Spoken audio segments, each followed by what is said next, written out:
গণপরিষদ নির্বাচনের ব্যাপারে সরকারকে একটা সিদ্ধান্তে আসতে হবে, বলছেন আক্তার। জানাবো ধর্মভিত্তিক দলগুলোর নির্বাচনী সমঝোতা হবে কি, এবং সর্বশেষ জানাবো 500 বাংলাদেশিকে নৌকায় ইতালিতে পাঠিয়েছেন সাখাওয়াত। শুনছিলেন সংবাদ শিরোনাম, এবারে বিস্তারিত। গণপরিষদ নির্বাচনের ব্যাপারে সরকারকে একটা সিদ্ধান্ত আসতে হবে, বলছেন আক্তার। জাতীয় নাগরিক পার্টি এনসিপির সদস্য সচিব আক্তার হোসেন বলেছেন, বাংলাদেশের সংবিধান, বিচার বিভাগ, প্রশাসন প্রত্যেকটা জায়গায় যে সংস্কারগুলো প্রয়োজন সেসব নিয়ে অনেক আলাপ আলোচনা তৈরি হয়েছে।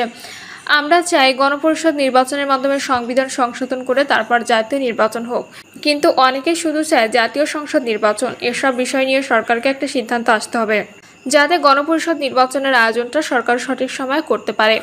এ সময় তার সঙ্গে ছিলেন মহানগর এনসিপির প্রথম যুগ্ম সমন্বয়কারী আলমগীর সুমন। এর আগে হারাগাছির বিভিন্ন এলাকায় বৃষ্টি উপেক্ষা করে এনসিপির পক্ষে বিচার সংস্কার, গণপরিষদ এবং জাতীয় নির্বাচনের ভাবনা বিষয়ক প্রচারপত্র বিলি করেন তিনি। আক্তার বলেন, এসব দাবির পক্ষে জনমত প্রতিষ্ঠা করতে মাঠে কাজ করছে এনসিপি। আমাদের বার্তা আমরা পৌঁছে দিচ্ছি। খুব কম সময়ের মধ্যেই আমরা সারা দেশব্যাপী বিস্তৃতি লাভ করতে সক্ষম হয়েছি। গণপরিষদ নির্বাচন সহ সংস্কার ও বিচারে দৃশ্যমানের জন্য কাজ করছি। একই সঙ্গে সরকার যে সংস্কার কার্যক্রম আলোচনা এনেছে সেগুলো যাতে সরকার দ্রুত করতে পারে সেজন্য আমরা জনমত গঠনেও কাজ করছি। সারা দেশে যে কোনো গণতান্ত্রিক আন্দোলন গণমানুষকে সঙ্গে নিয়ে সামনের পথটা আমরা নির্মাণ করতে পারবো। এনসিপির এই নেতা আরও বলেন, যে সময়সীমা নির্বাচন দিয়েছে সরকার সে সময় নির্বাচন করতে পারে, তবে তার আগে অবশ্যই সরকারকে সংস্কার কার্যক্রমগুলো বাস্তবায়ন করা, বিচারকে দৃশ্যমান পর্যায়ে উন্নীত করা এবং মাঠ পর্যায়ে নিরপেক্ষতা নিশ্চিত করা ও লেভেল প্লেইং ফিল্ড ইনশিওর করতে হবে। যত দ্রুত সরকার এসব নিশ্চিত করতে পারবে তত দ্রুত নির্বাচন করতে পারবে, অন্যথায় নয়। তিনি বলেন, যে কোনো সোসাইটিতে যখন জনগণের আকাঙ্ক্ষা পরিবর্তন ঘটে, নতুন রাজনৈতিক জনগোষ্ঠীর আবির্ভাব তখন ঘটে, সেখানে গণপরিষদ নির্বাচনের মাধ্যমে সরকার শাসনতান্ত্রিক কাঠামো তৈরিতে ভূমিকা রাখে। বাংলাদেশে একটা নতুন সংবিধানের বাস্তবতা তৈরি হয়েছে, এজন্য নতুন সংবিধানের বাস্তবায়নের কথা বলেছি অনেক আগে থেকেই। সরকার যে কোনো সময় গণপরিষদ নির্বাচনের আয়োজন করতে পারে, তাহলে আমরা সরকারের সেই উদ্যোগকে সাধুবাদ জানাবো। ধর্মভিত্তিক দলগুলোর নির্বাচনী সমঝোতা হবে কি? ত্রয়োদশ জাতীয় সংসদ নির্বাচন সামনে রেখে ধর্মভিত্তিক কয়েকটি দল নিজেদের মধ্যে একটি নির্বাচনী সমঝোতা তৈরির চেষ্টা চালিয়ে যাচ্ছে। এই প্রক্রিয়ার অংশ হিসেবে চলতি বছরের জুন মাসে 6টি ইসলামী দল মিলে একটি লিয়াজো কমিটি গঠন করে। যদিও ইতিমধ্যে জমিয়ত উলামা ইসলাম সরে গিয়ে বিএনপির সঙ্গে বৈঠক করছে। বর্তমানে 5টি দল এই উদ্যোগের সঙ্গে যুক্ত থাকলেও জামায়াতকে অন্তর্ভুক্ত করা নিয়ে তাদের মধ্যে দ্বিধা বিভক্তি দেখা দিয়েছে। জামায়াত ইস্যুসহ একে অপরের প্রতি আস্থাহীনতার কারণে শেষ পর্যন্ত এই সমঝোতা চূড়ান্ত রূপ পাবে কিনা তা নিয়ে অনিশ্চয়তা তৈরি হয়েছে। ধর্মভিত্তিক দলগুলোর নির্বাচনী সমঝোতা কিংবা এক মঞ্চে আসার প্রক্রিয়ায় অংশ হিসেবে প্রাথমিক সমঝোতা হয়েছিল ইসলামী আন্দোলন বাংলাদেশ, খেলাফত মজলিস বাংলাদেশ, খেলাফত মজলিস বাংলাদেশ, খেলাফত আন্দোলন, নিজামী ইসলামী পার্টি ও জমিয়তে উলামায়ে ইসলামের মধ্যে। সেখান থেকে ইতিমধ্যে জমিয়ত উলামায়ে ইসলাম বেরিয়ে গেছে। বর্তমানে 5টি দল 2জন করে সদস্য নিয়ে লিয়াজো কমিটি গঠন করেছে। তারা কয়েক দফা বৈঠক করলেও এখনও কোনো চূড়ান্ত সিদ্ধান্তে পৌঁছাতে পারেনি। তবে নির্বাচনের সময়সূচি নির্ধারিত হলে বিষয়টি চূড়ান্ত রূপ নেবে বলে মনে করেন তারা। ধর্মভিত্তিক দলগুলোর নেতারা বলছেন, গত বছরের সেপ্টেম্বর থেকে ত্রয়োদশ সংসদ নির্বাচনকে মাথায় রেখে কওমি মাদ্রাসা ঘরানা ও ধর্মভিত্তিক সমমনা দলগুলোকে এক মঞ্চে আনার প্রক্রিয়া শুরু হয়। এর মধ্যে যাতে প্রত্যেক সংসদীয় আসনে সবগুলো ধর্মভিত্তিক দল একজন প্রার্থী দিতে পারে এবং তাদের সব ভোট যেন এক বাক্সে পড়ে। এছাড়া ধর্মভিত্তিক দলগুলো ঐক্যবদ্ধ থাকলে তখন অন্য দলগুলোর সঙ্গে জোট হলে আসন ছাড়ের বিষয়ে দর কষাকষি করতে সুবিধা হবে এবং বড় ধরনের ছাড় পাওয়ারও সম্ভাবনা তৈরি হবে।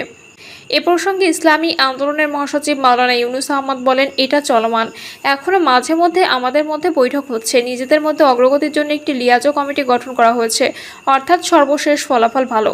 এদিকে দলগুলোর নেতারা বলছেন, সবচেয়ে বড় জটিলতা তৈরি হয়েছে জামায়াত ইসলামের অংশগ্রহণ ঘিরে।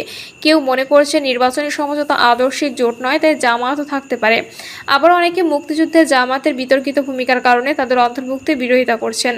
এই প্রক্রিয়ার সঙ্গে যুক্ত দুটি দলের শীর্ষ নেতা নাম প্রকাশ না করার শর্তে বলেন, ইতিমধ্যে খবর বেরিয়েছে যে জামায়াত ইসলামী নির্বাচনকে সামনে রেখে বিএনপির সঙ্গে আসন সমঝোতার চেষ্টা চালিয়ে যাচ্ছে। যদিও তারা এর প্রতিবাদ করেছে। এই ধরনের উদ্যোগে যদি দলটি গ্রহণ না করে তাহলে বিষয়টি সামনে আসবে কেন? তারা যদি বিএনপির সঙ্গে আসন সমঝোতা করে নির্বাচন করে তাহলে আমরা কেন তাদেরকে সঙ্গে রাখবো? আমরা নিজেরাই তো বিএনপির সঙ্গে নির্বাচনী সমঝোতা করতে পারি। আপনাদের ঐক্যের মধ্যে ধর্মভিত্তিক কোন কোন দল থাকছে জানতে চাইলে মাওলানা ইউনুস বলেন, আলোচনার মধ্যে আছে ইসলামী আন্দোলন বাংলাদেশ, বাংলাদেশ জামায়াতে ইসলামী, বাংলাদেশ খেলাফত মজলিস, নিজাম ইসলাম পার্টি, ইসলামী ঐক্যজোট সহ আরও অনেকের সঙ্গে কথাবার্তা হচ্ছে। এখন আপাতত প্রত্যেক দল নিজ নিজের সংগঠনে কার্যক্রম চালিয়ে যাবে। যখন নির্বাচনের তারিখ ঘোষণা হবে তখন নিজেদের মধ্যে আলাপ আলোচনা করে আসন বন্টন করব।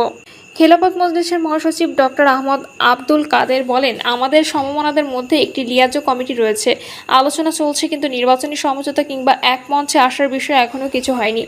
লিয়াজো কমিটিতে জামায়াতে ইসলামী নেই, তাদের মধ্যে এখনও আনুষ্ঠানিক কোনো আলোচনা হয়নি। ব্যক্তি পর্যায়ে কেউ কেউ তাদের সঙ্গে কথা বলছেন, কিন্তু আমাদের ভিতরে জামায়াত নিয়ে আনুষ্ঠানিক কোনো আলোচনা হয়নি। ধর্মভিত্তিক দলগুলোর মধ্যে কোনো আদর্শিক জোট হচ্ছে না জানিয়ে আহমদ আব্দুল কাদের আরও বলেন, এটা কোনো জোট নয়, নির্বাচনী সমঝোতা। এক আসনে আমরা সবাই মিলে একজন প্রার্থী দিতে পারি কিনা সেটাই সমঝোতা করা। বিএনপির সঙ্গে জামায়াতের নির্বাচনী সমঝোতা প্রসঙ্গে তিনি বলেন, এমন চেষ্টা চলছে, আমাদের কানেও এসেছে এমন খবর, কিন্তু এটি আমরা এখনও যাচাই করতে পারিনি। নির্বাচনী সমঝোতার সঙ্গে যুক্ত থাকা একটি দলের শীর্ষ নেতা বলেন, জামায়াতকে নিয়ে আমাদের মধ্যে একটি সমস্যা আছে, সেটা তো জানেন।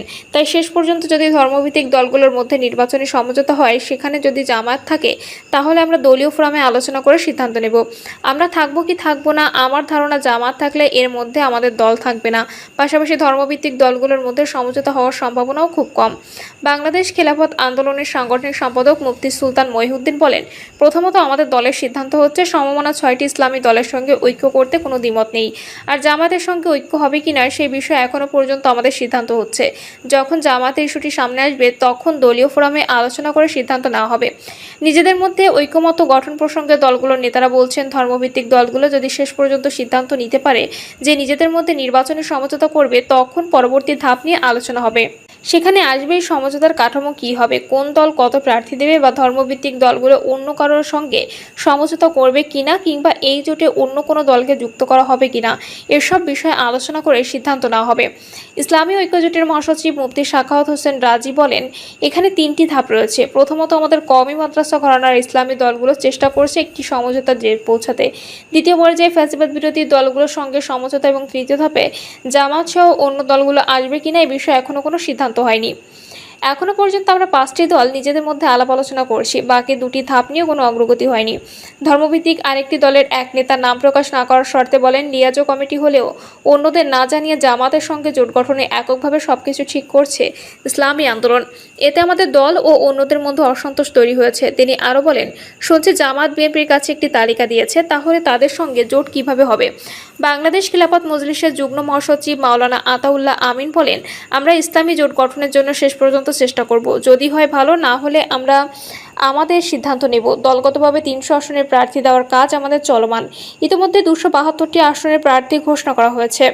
অন্যদিকে ধর্মভিত্তিক একাধিক দলের নেতারা বলছেন, সমমনা 5টি ইসলামী দল ছাড়াও নির্বাচনী সমঝোতায় আরও কয়েকটি দলে যুক্ত হওয়ার সম্ভাবনা রয়েছে। এটি নিয়ে ইতিমধ্যে এবি পার্টি গণ অধিকার পরিষদের সঙ্গে আলোচনা হয়েছে। যদিও গণ অধিকার পরিষদের সভাপতি নুরুল হক নূর থাকার বিষয়ে আগ্রহ দেখালেও তার দলের সাধারণ সম্পাদক রাশেদ খান আবার বিএনপির সঙ্গে নির্বাচন করতে বেশি আগ্রহী। এর বাইরে আরও কয়েকটি দলের সঙ্গে আলোচনা চলছে। এ বিষয়ে জানতে চাইলে এবি পার্টির চেয়ারম্যান মুজিবুর রহমান মঞ্জু বলেন, শুধু ধর্মভিত্তিক দলগুলোর মধ্যে নির্বাচনী সমঝোতা হলে আমরা সেখানে যাব না, অন্যান্য দল মিলে কিছু হলে আমরা সেখানে যেতে পারি। এখনো পর্যন্ত সংসদের উচ্চকক্ষে পিআর হওয়ার সম্ভাবনা খুবই প্রবল। সেই ক্ষেত্রে খেলাফত মজলিস সারা দেশে এককভাবে 300 আসনে প্রার্থী দেবে। তখন আর কোনো জোটে যাব না আমরা। নাম প্রকাশ অনিচ্ছুক খেলাফত মজলিসের শীর্ষ পর্যায়ের এক নেতা এভাবে কথাগুলো বলেন এই প্রতিবেদকের কাছে। তিনি আরও বলেন, আমরা যদি সারা দেশে 30 থেকে 40 লাখ ভোট পাই, তাহলে উচ্চকক্ষে 1-2টি আসন তো পাবো। সুতরাং আমরা কোনো জোটে যাব না। বিপরীত মত প্রকাশ করেছেন কেউ কেউ। তারা বলছেন, সংসদে উচ্চকক্ষের পিআর হলে ধর্মভিত্তিক দলগুলোর মধ্যে জোট হওয়ার সম্ভাবনা আরও বেশি তৈরি হবে, কারণ তখন সবগুলো দলের ভোট একটি প্রতীক এবং একটি বাক্সে আনা হবে। ফলে ভোটের শতাংশ আমরা যাদের যুক্তি এককভাবে ভোটে অংশ নিয়ে নিম্নকক্ষে জয়ের সম্ভাবনা যেমন থাকবে না, তেমনি ইসলামী মূল্যবোধের ভাগ হওয়ার ফলে এককভাবে হয়তো সব দলের পক্ষে উচ্চকক্ষে আসন পাওয়ার সুযোগও থাকবে না। এছাড়া শুধু পিআর নয়, বর্তমানে রাজনৈতিক কর্মীর বাইরে বিশাল একটি জনগোষ্ঠী রয়েছে, তারা পরিবর্তন চান। সেই প্রেক্ষাপটে ইসলামী দলগুলো যদি এক হতে পারে, তখন এক পাশে বিএনপি থাকবে, অন্য পাশে ইসলামী দলগুলো জোট হবে। তখন হিসাব অনেক ভিন্ন হবে। PR এর মাধ্যমে আমরা উচ্চকক্ষে কিছু পাবো তো বটেই, একই সঙ্গে এই জোট ক্ষমতায় আসতে না পারলেও প্রধান বিরোধী দল হতে পারবে। প্রিয় দর্শক, এই ছিল এখনকার সর্বশেষ সংবাদ। আপডেট সব সংবাদ পেতে চ্যানেলটি সাবস্ক্রাইব করে বেল আইকনটি ক্লিক করে রাখুন।